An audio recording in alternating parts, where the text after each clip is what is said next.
Bettina Ortiz Imiña was not accustomed to waiting, a former Miss Venezuela and Miss Universe runner-up. She is now the wife of Miami auto parts tycoon Herman Ortiz Imiña. At every restaurant she chose to grace with her presence, she was always greeted with reverence and whisked to the exact table she desired. Today, she wanted the corner table on the terrace at Sip Sip, her favorite lunch spot on Harbor Island.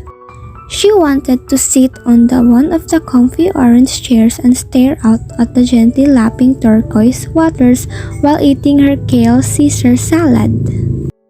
But there was a large noisy group taking up the entire terrace and they did not seem in much hurry to leave. Bettina fumed as she glared at the tourists happily savoring their lunch in the sun. Look how tacky they were! The women overly tanned, wrinkled, and saggy. None of them properly lifted or buttocks.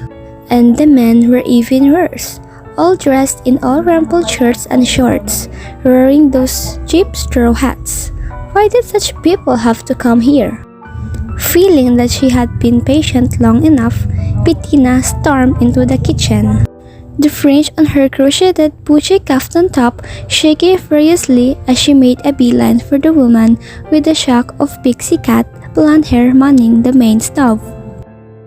Julie, honey, what's the dealio? I've waited more than 15 minutes for my table. Sorry, Bettina, it's been one of those days. The party of 12 on the terrace showed up first just before you did. But the terrace is your prime spot. Why on earth did you let those tourists take up all the space? Well, the tourist in red fishing cap is the Duke of Langora. His party just boated over from Windermere. That's his royal husband you see moored off the coast. Isn't it the most handsome sailboat you've ever seen? I'm not impressed by big boats. Bettina huffed, although secretly she was rather impressed by people with big title. From the kitchen window, she surveyed the party assembled on the terrace with new eyes. These arrested British types were such a strange breed. Sure, they had their Savile Row suits and their heirloom tiaras, but when they traveled, they looked so painfully frumpy. It was only then that Bettina noticed three tan, well-built men in fitted white t-shirts and black Kevlar pants sitting at the adjacent table. The guys were not eating, but sat watchfully, sipping glasses of seltzer water. I assume that's the Duke's security detail. They could not be more obvious. Don't they know that we're all billionaires here on Brilliant, and this is how we rule? Actually, those bodyguards belong to a Duke's special guest.